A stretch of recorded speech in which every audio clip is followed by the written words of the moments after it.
10 लाख रुपया गाड़ी, अरे 10 लाख रुपया एगो गाड़ी, हाँ एगो बढ़िया पारी। कहे के मतलब कि हमने के दहेज के विरोधी है। एकरा आगे अगर बढ़बो तो शादी होई ना तो बाहरे जमाना।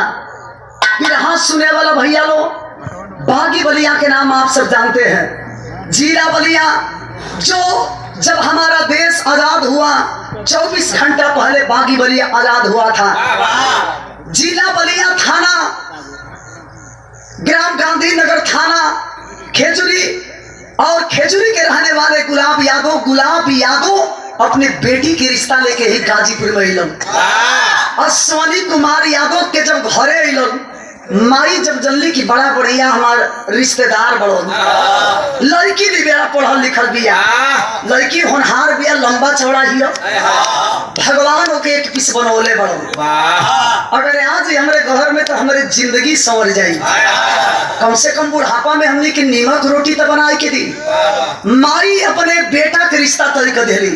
आज जब रिश्ता तय हो गई, नई नवेली दुल्हन गुलाब यादव के बेटी जेका नाम बा अंशु जब गाजीपुर में अली तो सास के देवी मारे।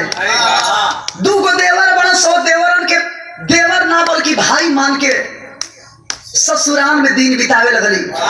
आज जब धीरे धीरे बाबू अश्वनी कुमार और अंशु के संपर्क से जब 8 साल के दिन बीतल, तब भगवान खूब सुंदर दूगो दे दे भगवान दूगो दे बड़ो संतान। लड़की बड़े बिया, लड़का छोट बा, लड़की के उम्र 5 साल और लड़का छोट बा मास्टर साहब। आज पूरे परिवार के लोग खुशी खुशी दिन बितावता। 2007 में भर्ती भइलन, धीरे धीरे 2020 तक ड्यूटी कैलन। आज जब 2020 आइल बा तब मार्च के महीना में दुल्हिया अपने दुल्हा के लगे फोन लगौलस। आ फोन लगाई के कहलस का मास्टर,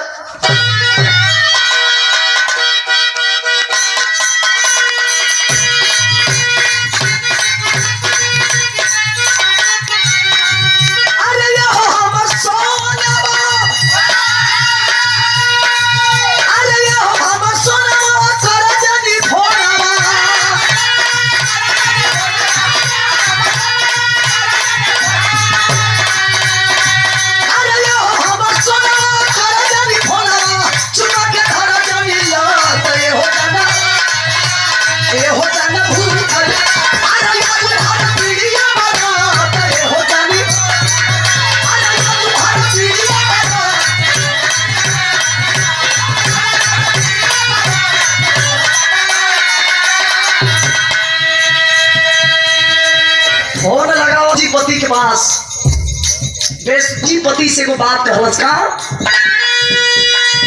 अरे भगुआ दयाइला ना पतिया भुलाइला,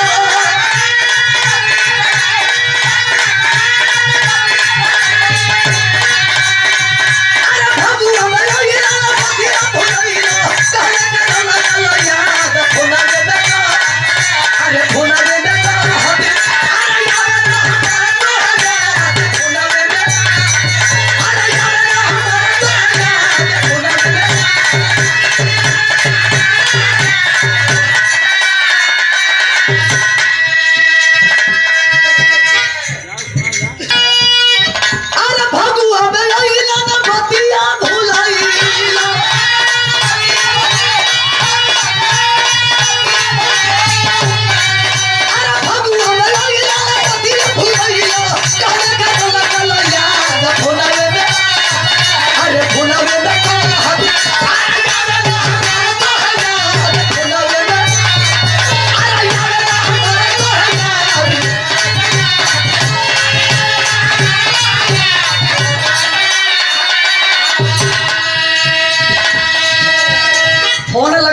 कहती है कि काजी सही लोग कहे कि फौजियन के दिल में कभी दया नाम के कोनो चीज ना बना।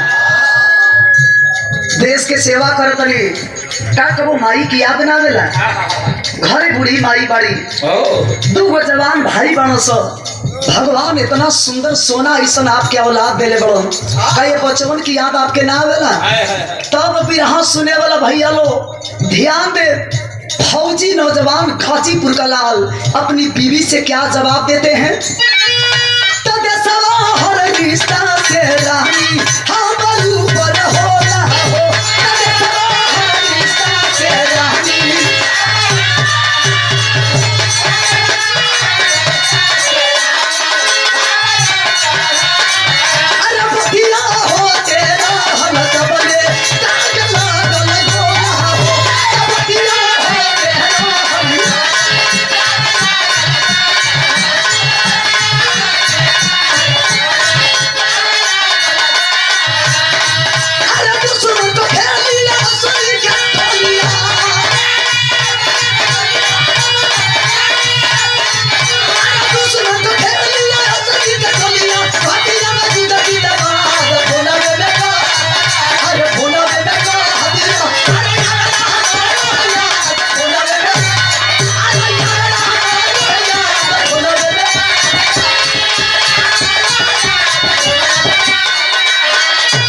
अंशु, और अब जहां तुम्हें पता नहीं, हम फौजियों के लिए सबसे पहले देश को, उसके बाद परिवार।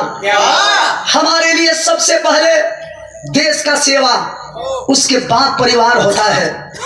मर्द मेहरारू में कुछ बात होते बा और तब तक ले बगल से आवाज होखे लगल।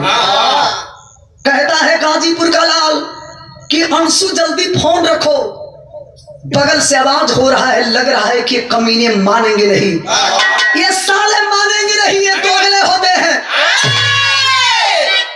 ये साले दोगले होते हैं, दोगले से बाज आने वाले नहीं है। दोगले ए और वो नहीं, मेरा पड़ोसी मुल्क पाकिस्तान, ये साला हमारे साथ हमेशा छल की मार करता है, हमेशा हमारे पीठ पीछे छुरा भोंकने का काम करता है। लग रहा है कि ईंट का जवाब पत्थर से चुकाना होगा। मेहरारू फोन रखलस, अपने टीम के तैयार कैलन और टीम के तैयार करके वही से पहुंचलन जहां से की आवाज होत रहल। पेपर में आप लोग पढ़ले हो कब और टीवी में देखले हो कब, एक तरफ हिंदुस्तानी फौजी जवान और दूसरे तरफ पाकिस्तान, आमना सामना होकर के दोनों तरफ से गोलियां चल रही थी, जिसमें लड़ाई के दौरान 4 आतंकियों को गाजीपुर का लाल अश्वनी कुमार यादव ने मार गिराने का काम किया। बहादुरी के परिचय देने वाला गाजीपुर का लाल इतना बहादुरी के साथ, ईमानदारी के साथ ड्यूटी किया था कि मेहनत और लगन को देख करके उसकी ड्यूटी दूसरे जगह लगाई जाती है। कश्मीर के कुपवाड़ा जिला हिंदवाड़ा सेक्टर में और जब ओइजा लगावल गई तो ओइजा एक दिन पहले 5 गो फौजी जवान शहीद भई रहलन। ड्यूटी लगावल गई, बाद जानकारी मिलल कि एक दिन पहले हमने के देश के 5 गो फौजी शहीद भई बड़न। अश्वनी कुमार यादव गाजीपुर का लाल बर्दाश्त नहीं कर पाया, 5 भाइयों का बदला लेने के लिए अपने टीम के लोगों को सतर्क कराता है और कहता है कि सतर्क हो जाओ साथियों, अब लग रहा है कि ईंट का जवाब पत्थर से चुकाने का वक्त आ गया है, ये साले मानेंगे नहीं, हरकत से बाज जाने वाले नहीं है, ये साले एक गोली मारते हैं तो 5 गोली मारो, 5 गोली मारते हैं तो 10 गोली मारो, इतनी गोली मारो कि साले आगे भागते हैं तो पीछे मुड़ करके देखें, आगे भागे या पीछे कलन की बॉस करे, इतने के तर कमवे हो। जब बहादुर जवान एकदम तैनात भइलन लेके तो बिरहा के अंदर चौलरिया लिखे पड़ो।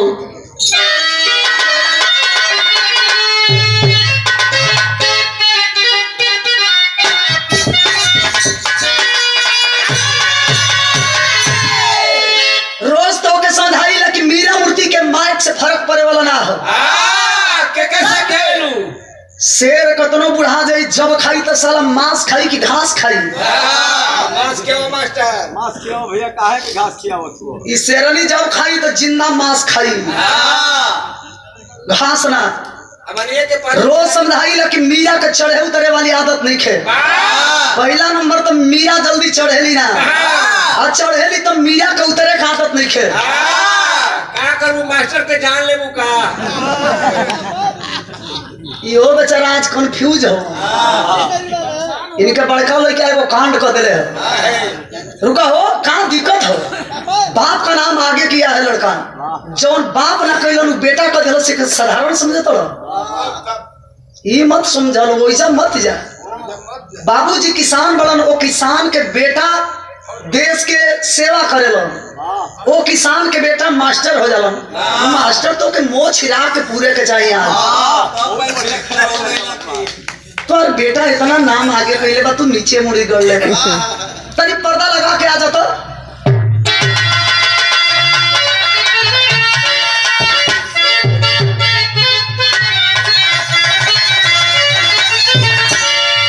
बिरहा में जब तक स्वर्गीय रामदेव गुरु जी के गीत ना लगे मास्टर, बिरहा के पूर्ति ना होले।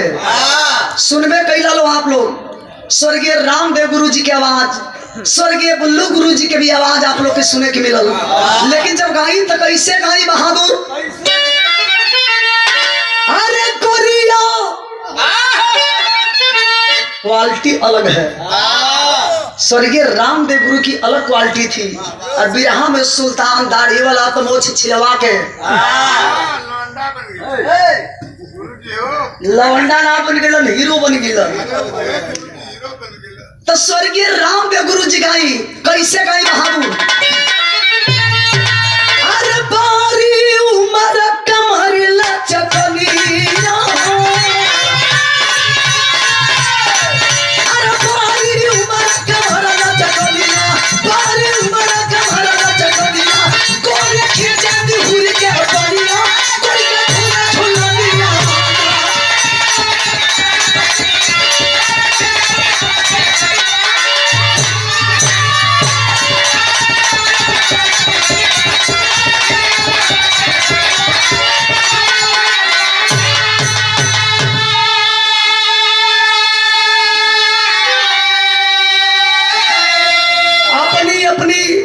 राइफल लेकर के जब देश के बहादुर जवान तैनात होते हैं, बदला लेने के लिए चले तो भाव लिखना पड़ा क्या। अरे बदला ले चले सैलनिया,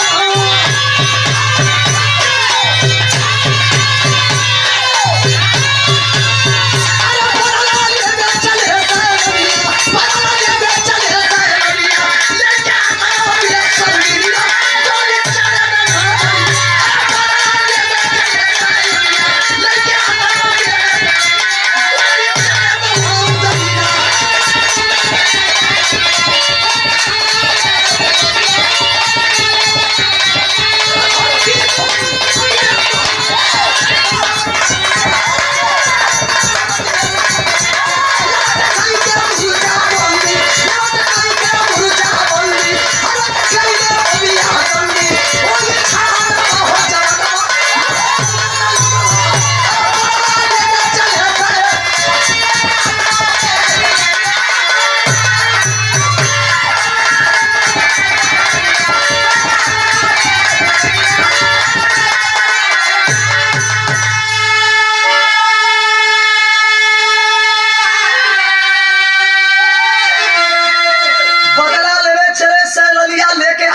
संगिनिया, गोली चले दनादना, धरती खोद मुइबे तो होके बाटे कसम देश के हमके हरकत कइले पपिया गंदी। हमरे गुरुजी एगो टेरी लिखले रहलो कि दो गलवन के दो गलपन ना छूटी, एक पानी पर रहे वाला हइये ना हो सो। देश के बहादुर जवान लड़ाई लड़े खातिर आगे बढ़ल, जब मूर्छाबंदी होती है वापस होके लगल तो देश के गदार पीछे सवार करते हैं। एक जवान रही, दो जवान रही, जिसमें गाजीपुर का लाल वीर अश्वनी कुमार यादव भी इस देश के सेवा करते करते वीर गति को प्राप्त कर गया है। धरती लहू लुहान पड़ी है। हल्लाना एक जवान उठाता है पार्थिव शरीर को और उठा करके जब तिरंगे में लपेट करके ताबूत में बंद करने लगा तो एक जवान टेलीफोन के द्वारा सूचना देने लगा। और जब सूचना देवे लगलन तो कभी जी बिरहा में टेरी लिखलन बहादुर।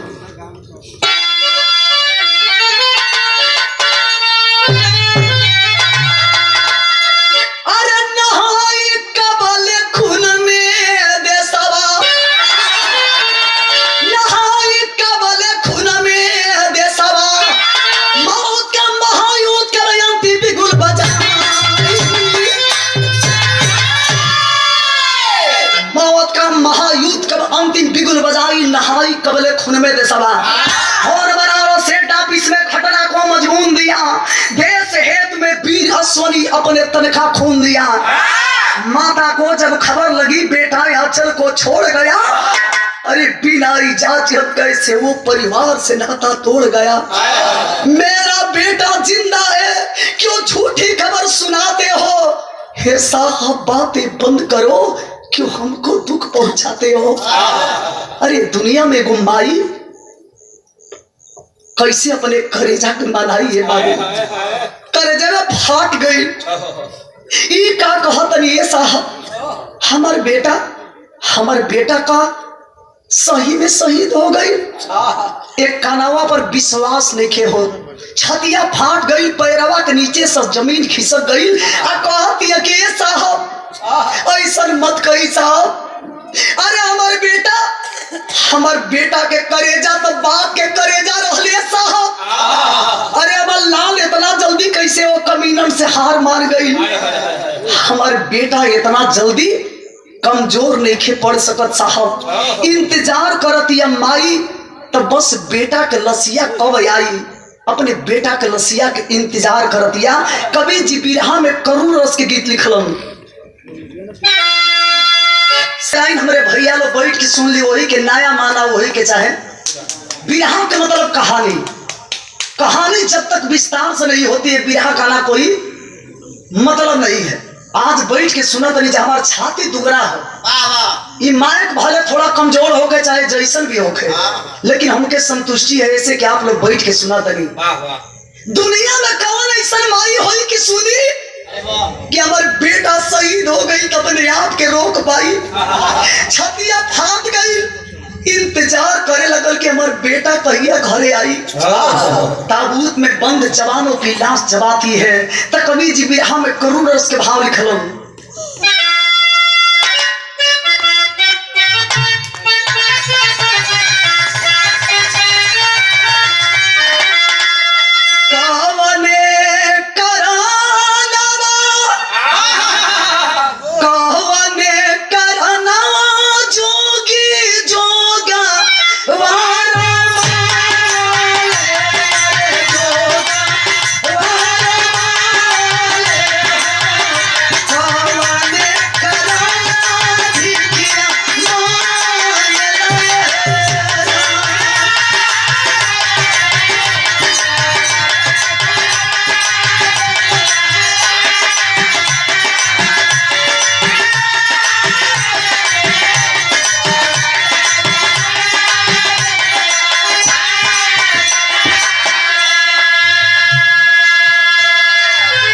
हाहाकार मचल बा, गाजीपुर के लाल शहीद भइल बा, अश्विनी कुमार यादव शहीद हो गया।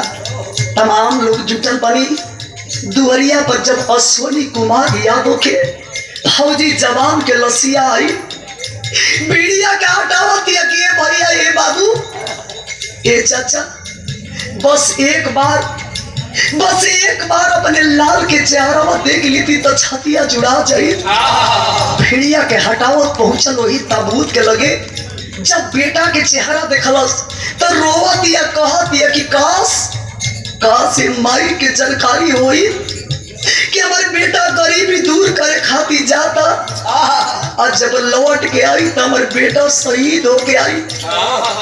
अगर हमके पता होई ते दुनिया में सूखल रोटी खाए के अपन दिन बिता लेती, फाटल लुगरी पहन के दिन काट लेती रे बचवा, लेकिन तो के कबो फौज के नौकरी करे ना देती। मुड़िया पटक के रोवे और रो के शहीद बेटा से को बात कहे, का कहे, खाई के पछारा गिर गई ले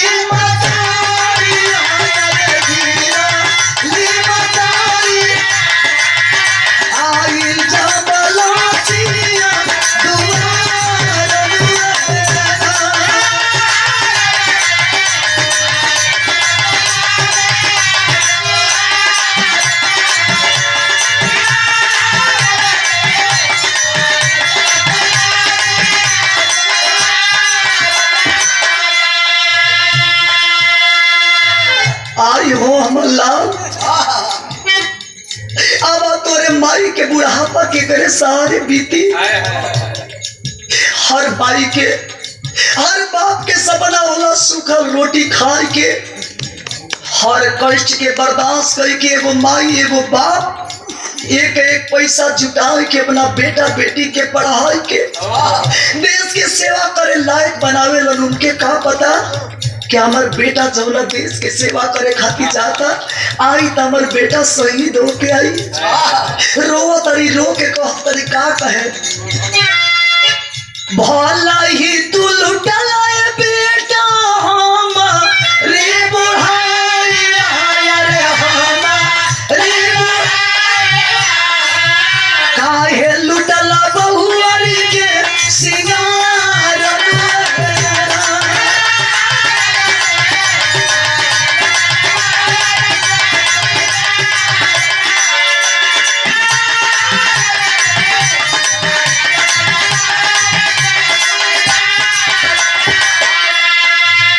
आंसू में डूबल बाटे गऊ वाला गारिया रे गऊ वाला गारिया छतिया के चिरे चिता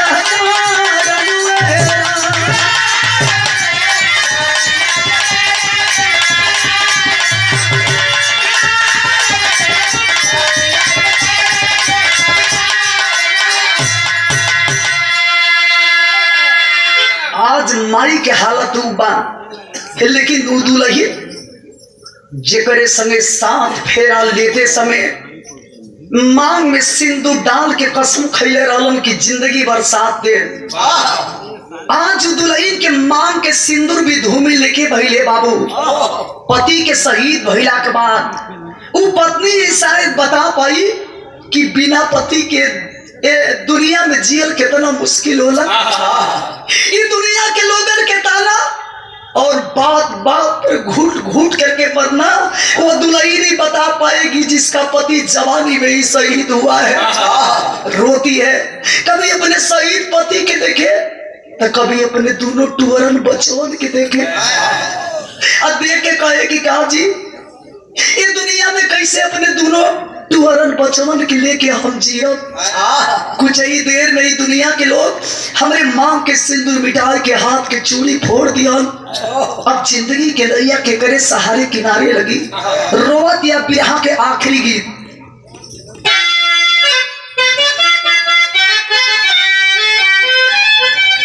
अरे बिटिया रानी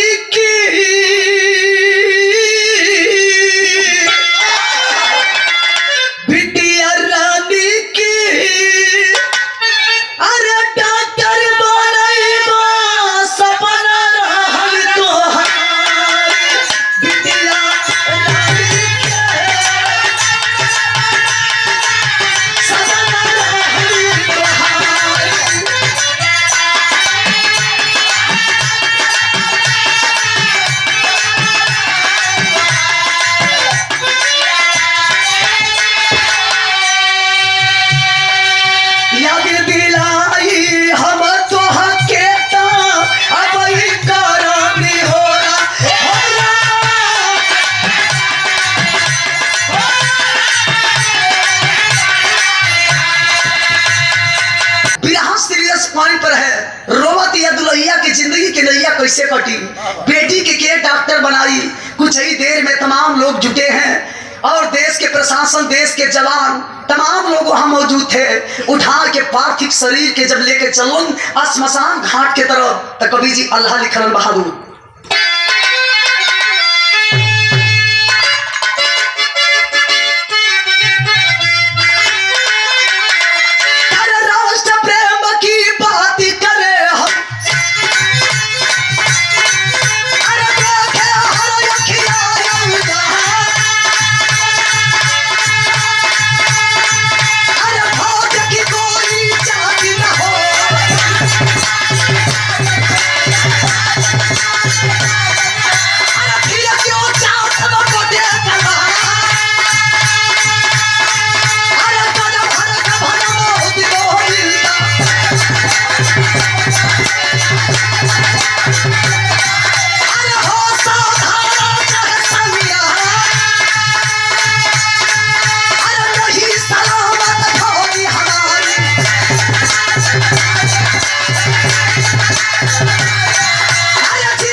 एगो समय रहल कि देश के जब हमारे जवान शहीद होते थे तो उनको क्या मिलता था?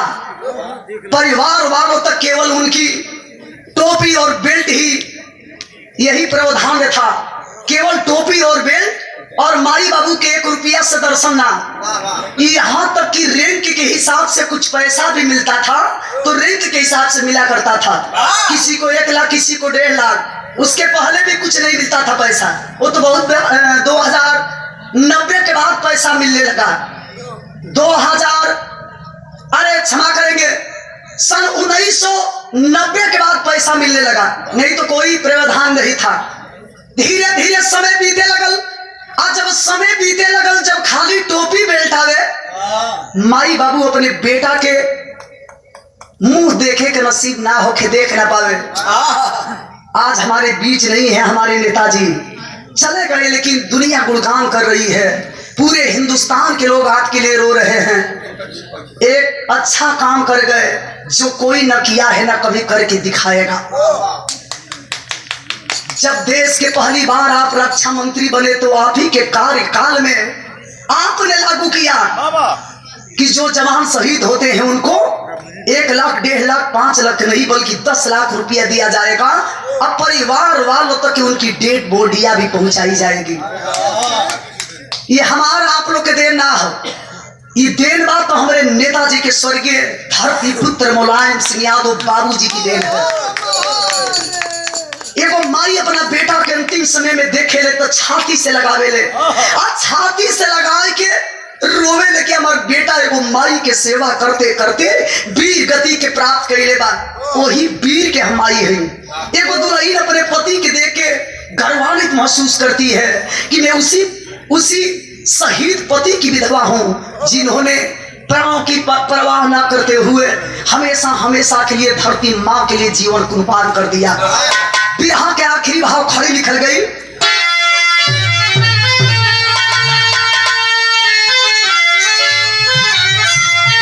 अरे प्रेमी साल सबला के उड़ के कोठिया बनी, तजहिया पड़ के डॉक्टरिया ढाठक पीटिया बनी।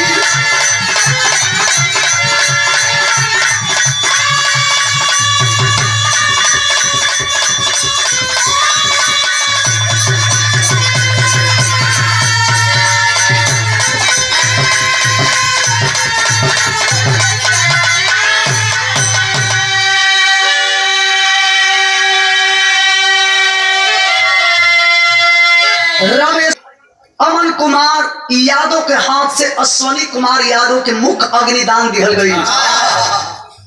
श्मशान घाट से जब घरे लोग अइलन तो रोवतिया उ विधवा, और रो के कहती है कि हमारे पति शहीद भइल बड़न तो सहानुभूति जतावल जाई, फूल माला हमरे पति के नाम पर चढ़ावल जाई, बड़ा से बड़ा तो हमरे पति के नाम पर 20 से 25 लाख रुपया मिली, लेकिन हमके पैसा मंजूर नहीं किया, अगर देवे के बाद हमरे मांग के सिंदूर वापस कर दिया जाए। आज अगर कोई नहीं के दे सकत हमरे पति के जिंदा, तब सरकार से, वर्तमान सरकार जो देश के कुर्सी पे बैठे हैं, आदित्य धरती तू हमारे दिमाग जोगी तो हमारे यूपी के हैं, देश के कुर्सी पर बैठे हुए जिनको आप लोग बड़ा ही गर्व से कहते हैं, नरेंद्र दास मोदी जी। रोवत यह कहती है कि बहुत हो गई, शहीदन के लाश पर कब तक राजनीति हुई। मेरा पति शहीद हुआ है, हमें पैसे की जरूरत नहीं है, अगर देना है तो मेरे पति को जिंदा वापस करो, अगर नहीं दे सकते तो मेरी बेटी जिस दिन पढ़ लिख करके डॉक्टर बनेगी, हम समझ जाएंगे कि हमारा पति हुआ शहीद, तो शहीद होने के बाद मेरी बेटी डॉक्टर बनी है तो मेरा सपना पूरा हो गया। रोती है और कहती है क्या, अरे जबरा भी न देखा उनके गर्व में आला, अरे भूल जाए सारा अपने दुखावा के भाला।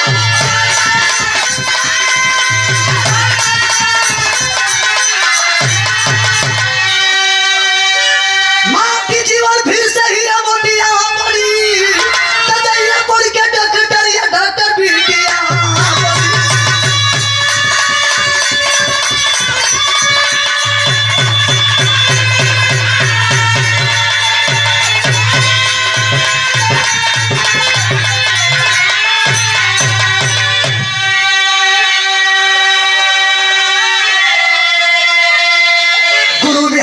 गोड़े स्थित